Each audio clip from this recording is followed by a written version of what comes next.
Soft girl, but ambitious. I want to talk about this because the way most people hear it, there's this implied tension in it. Like the softness is a part that you're working against. Like ambition is a real thing and soft girl is the extra modifier that you have to manage. I want to argue that complete opposite of this. I want to argue it not as a feeling or a personal preference, but as a philosophy. Because being a soft girl and ambitious is not a contradiction. It is one of the most demanding things a woman can choose to be. And the women who have figured that out move through the world in ways that most people do not understand and they cannot replicate it. At some point, most ambitious women get the message.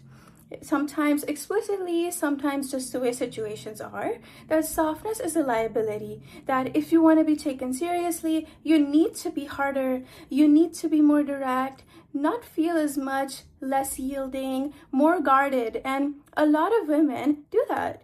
They guard up, they get harder, they spend years and years quietly grieving the person themselves that they thought they had to leave behind to be taken seriously.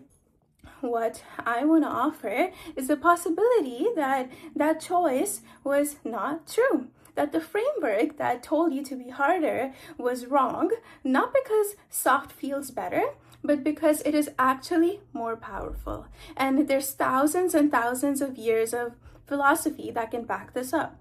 There's the ancient Chinese philosophy, Taoism, and within Taoism is a concept called Wu Wei, which means effortless actions or non-resistance. Taoism essentially says is that the softest things in the world outlast the hardest.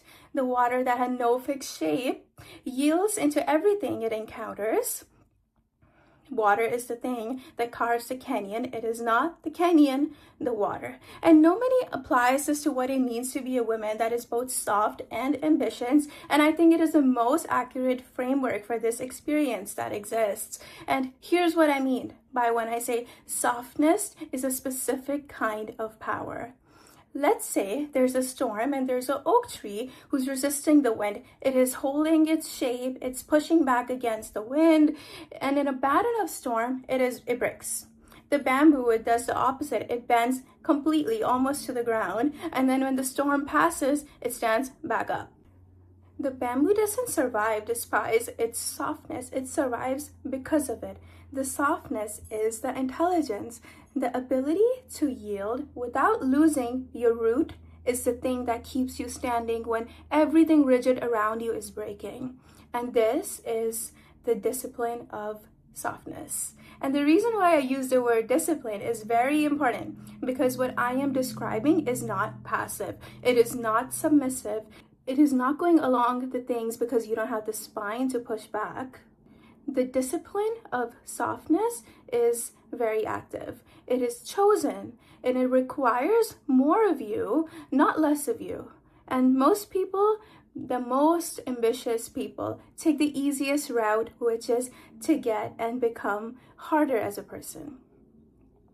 And when I thought about this deeply, this is what surprised me, okay? Because hardness is actually the easier default. And it is what happens when softness becomes too expensive. Let me explain this. When you are hurt, you stop letting things touch you. When you are dismissed, you decide to stop caring. And when you are told your sensitivity is your weakness, so many times you finally agree and you put a guard around yourself. That is not discipline. That is a reaction. And a reaction, which I understand why people do it, but the reaction is not power. It is a loss of a part of you. So the discipline of softness is a choice to remain permeable, to keep letting things land, to feel things completely while not being pushed away by them. And that difference is everything. And it requires emotional regulation that most people have never even been taught. And it requires the ability to hold your ground when raising your voice, the restraint to not perform in every room you walk into, staying quiet, staying secure, and having the securities for not letting everyone know what you're capable of. The water doesn't carve canyons, it just flows. The canyon still is there. Here is the implication that changes this. So next time someone tells you to be harder or tougher or grow thick skin, or before you take their advice, just ask yourself, what are they actually asking you?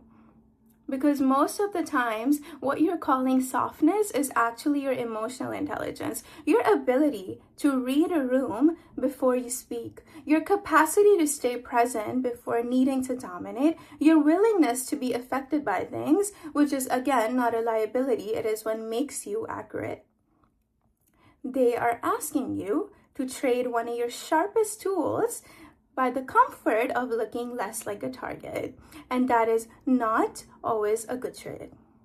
The discipline of softness says, I am choosing to keep this tool, not because it is easier, because I understand what it does that nothing else can do. So what does this mean for how you actually move through your life? It means the women you have watched be dismissed for being too soft, feeling too much, too gentle, they were not doing something wrong. They were doing something that most people cannot sustain. Their people dismissing them are taking it like a weakness because they never had to practice it. The women who are mistaken for soft are not taking the easy route. They are choosing the discipline path. And the women who mistake them for soft, that is exactly the advantage. And this is the whole strategy. The bamboo didn't survive the storm despite its softness. It survived because of the softness. And the people who understand that difference are the ones who are lost. So, soft and ambitious is not a tension you have to solve. It is the whole strategy.